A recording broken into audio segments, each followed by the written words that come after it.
Most people think January is too early to start anything useful in the garden, and that assumption costs them about 4 months of growing time they'll never get back.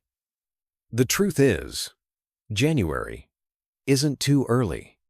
It's actually the last quiet moment you have before spring hits, and suddenly you're scrambling to catch up with everyone else who planned ahead. What most gardeners miss is that January planting isn't about putting seeds in frozen ground. It's about using protected space and cold-hardy crops to build a food system that's already producing by the time your neighbors are just opening their first seed packet. Here's what happens when you skip January. You wait until March or April, because that's when it feels right. The weather warms up, the soil thaws, and you finally feel motivated. But by then, you've lost the entire cool season window. Crops like spinach, kale, lettuce, and peas need cold soil to germinate properly. They need those long, cool weeks to establish deep roots before any heat arrives. If you plant them in April, they'll grow for a few weeks and then bolt the moment temperatures hit 70 degrees. You'll get maybe 1 or 2 harvests before the plants turn bitter and go to seed. That's not a food system, that's a hobby that produces a single salad. January planting is different because you're working with biology, not weather. Cold-hardy crops are built to germinate in soil temperatures between 35 and 50 degrees. They don't just tolerate cold, they prefer it. When you plant in January, either indoors, under lights, or outside under row cover or in a cold frame, you're giving these plants exactly what they need to grow strong and slow. They're not rushing. They're building root mass, developing thick leaves, and preparing to feed you for months, not weeks. In my experience, most people fail at winter gardening, not because they don't have the right space, but because they don't trust that anything can grow when it's cold outside. They wait for permission from the weather instead of creating the conditions themselves. Let's talk about what you actually plant in January and how to do it without any expensive setup. If you have a sunny windowsill or a cheap shop light, you can start seeds indoors right now. Onions are the perfect example. Onion seeds started indoors in January will be ready to transplant outside in March, and they'll size up into full bulbs by June or July. If you wait until March to start them, you'll only get green onions, not storage onions. That's the difference between having fresh onions for 1 month versus having onions stored in your pantry until next spring.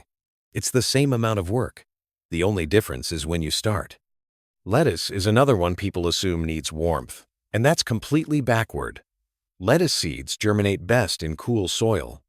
If you direct seed lettuce outside in January under a row cover or inside a cold frame, it'll sprout slowly over 2 or 3 weeks, and then it'll just sit there, growing steadily all winter long. You can start harvesting outer leaves in late February or early March, and the plant will keep producing new growth for months. I've had single lettuce plants give me greens from March through May, and all I did was plant the seed in January and cover it with a layer of floating row cover to protect it from hard freezes. That's it. No heat, no lights, just coverage and time. Spinach works the same way, except it's even tougher. Spinach can germinate in soil as cold as 35 degrees. If you plant it in January, it'll germinate slow, stay small for a while, and then explode with growth the moment daylight starts increasing in February.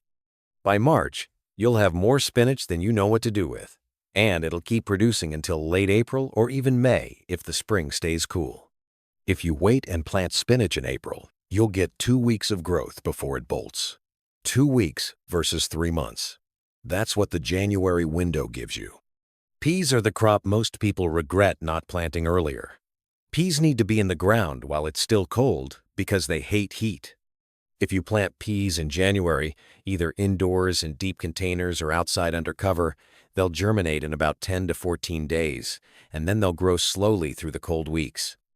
By the time April arrives and temperatures start climbing, your pea plants are already 2 feet tall and covered in flowers. You'll be harvesting peas in May while other people are just planting theirs. And here's the part nobody talks about. Those May-planted peas almost never produce well because the heat hits before the pods fill out. You end up with expensive seeds, a lot of hope, and maybe 1 bowl of peas. The January-planted peas give you buckets. Kale deserves attention here too because it's one of the most forgiving crops you can start in January. Kale seedlings tolerate frost better than almost anything else, and they actually taste sweeter after they've been exposed to cold temperatures. If you start kale seeds indoors in January, you can transplant them outside in March, and they'll grow into massive plants by May. A single kale plant started now will produce leaves continuously for 6 months or more. You can harvest the lower leaves as the plant grows taller, and it just keeps making new ones. That's not something you get from grocery store kale that was picked a week ago and trucked across the country. This is fresh food that costs you pennies per pound and grows bigger the longer you let it sit in the ground.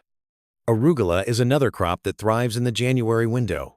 It grows fast, tolerates cold, and has a peppery flavor that actually mellows in cooler temperatures.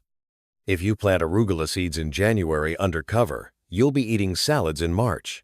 The plants grow so quickly that you can succession plant every 2 weeks and have continuous harvests all spring. Arugula also reseeds itself if you let a few plants go to flower, which means you plant it once and it keeps coming back. That's the kind of return on effort that makes winter planting worth it. Now let's talk about setup, because I know what you're thinking. You're thinking this sounds complicated or like it requires a greenhouse. It doesn't. A cold frame is just a box with a clear lid. You can build one in an hour using scrap wood and an old window or a sheet of clear plastic. It doesn't need to be fancy. It just needs to trap sunlight and block wind. If you don't want to build anything, use a plastic storage tote with the lid propped open during the day. That works. Or buy a $10 sheet of floating row cover, drape it over a small garden bed, and hold it down with rocks. That's enough to protect seeds and seedlings from hard frost while still letting in light and water. The goal isn't perfection.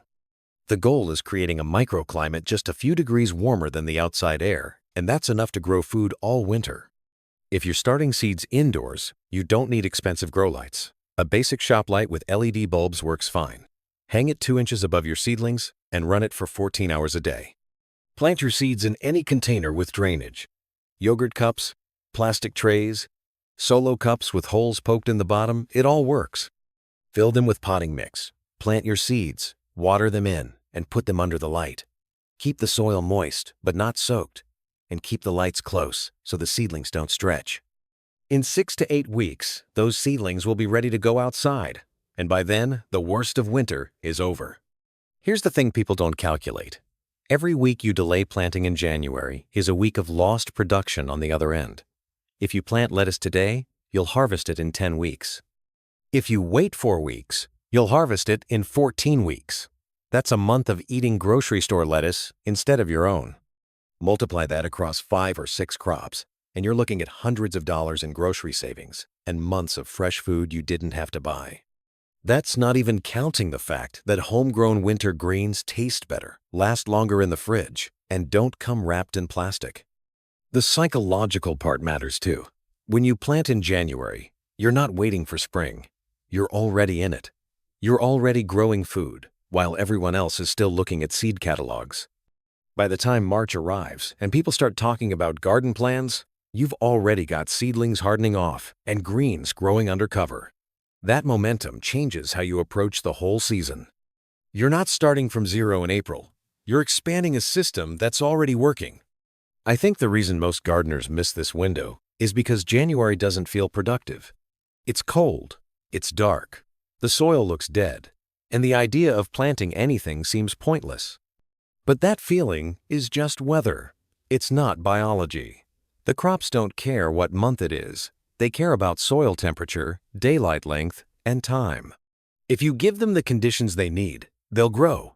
If you wait for it to feel right, you'll miss the entire season of crops that actually prefer the cold. There's also something deeply satisfying about walking outside in February and cutting fresh greens from a garden bed while snow is still on the ground in shaded areas. It breaks this mental barrier most people have about when food production is possible. You start to realize that growing food isn't limited to a narrow summer window.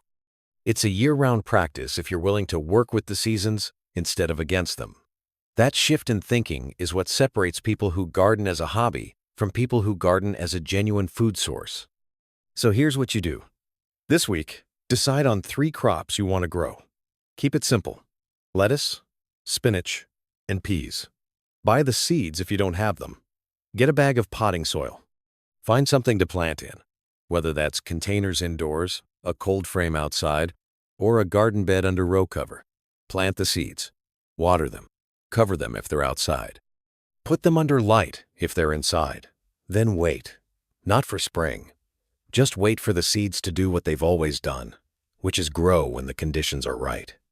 You're not fighting nature. You're working with a calendar most people ignore.